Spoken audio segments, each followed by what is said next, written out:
Julien Pérez, donc je suis directeur de mission au sein du cabinet Ernst & Young dans le département développement durable qui porte aussi le nom Clean Tech and Sustainability. C'est un département en fait, qui est spécialisé sur les sujets du développement durable et qui s'inscrit en fait, dans un réseau de collaborateurs qui travaillent sur ces sujets d'environ 700 personnes. Moi je suis dans le bureau de Paris où on est environ 60 spécialisés sur ces sujets.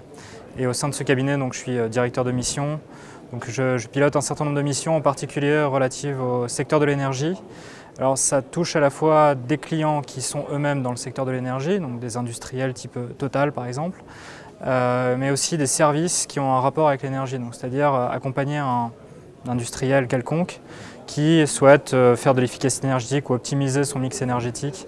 Voilà. Donc tout ça, ça tombe un petit peu chez moi dans le cabinet. Tethys, donc on est partenaire de Ernst & Young est partenaire de Tethys depuis 2 ans. Et en fait, on a trouvé un vrai intérêt à participer à ce salon, dans le sens où c'est pour l'instant la seule convention qui existe qui réunisse autant de partenaires sur le sujet des EMR. C'est un marché pour nous, très clairement. On travaille beaucoup sur les sujets de l'éolien offshore en particulier. C'est quand même la technologie la plus mature parmi les EMR aujourd'hui. Et les études qu'on peut être amené à faire nous amènent très souvent à rencontrer un grand nombre d'acteurs. Et donc ce type d'événement en fait, pour nous est assez clé. Ça nous permet de fédérer un peu notre réseau et aussi de recueillir un certain nombre d'informations via les conférences qui sont données. Alors aujourd'hui en fait on a un créneau qui se distingue un petit peu, je dirais, du bureau d'études ou du cabinet de conseil en strat. On est un petit peu entre les deux et c'est d'autant plus vrai sur le marché des EMR. Notre positionnement en fait il est d'accompagner le go-to-market en fait, d'une technologie. Donc on est vraiment dans des missions, la plupart du temps, qui sont des études de marché pour des porteurs de projets ou aussi pour des investisseurs qui cherchent à identifier la bonne start-up dans laquelle mettre leur argent.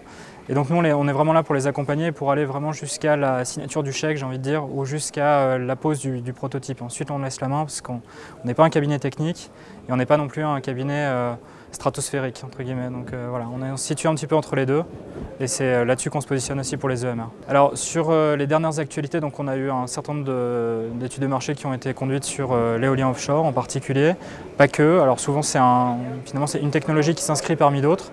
L'idée étant d'essayer d'identifier des relais pour des mix énergétiques pour des pays. Par exemple, on conduit beaucoup d'études pour la Banque mondiale ou pour l'AFD sur ce type de sujet-là. Plus spécifiquement pour les industriels, on travaille par exemple actuellement avec Nassen Wind pour le projet qu'ils ont le projet de parc éolien offshore à Saint-Nazaire, dans lequel en fait on est leur partenaire pour identifier les impacts socio-économiques du projet. Donc l'idée étant de lever les risques en fait, et finalement d'apporter un vrai plus à leur candidature en disant bah, voilà, le parc éolien, voilà combien d'emplois ça va créer, voilà quel est le volume de richesse que ça va créer. Donc ça c'est le type de projet qu'on a en cours.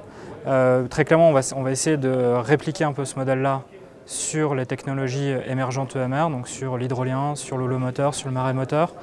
Ce qu'on a une vraie croyance en ces technologies et on est persuadé que d'ici 3 à 4 ans, ce qu'on fait aujourd'hui pour l'éolien offshore, on le fera pour les autres EMR.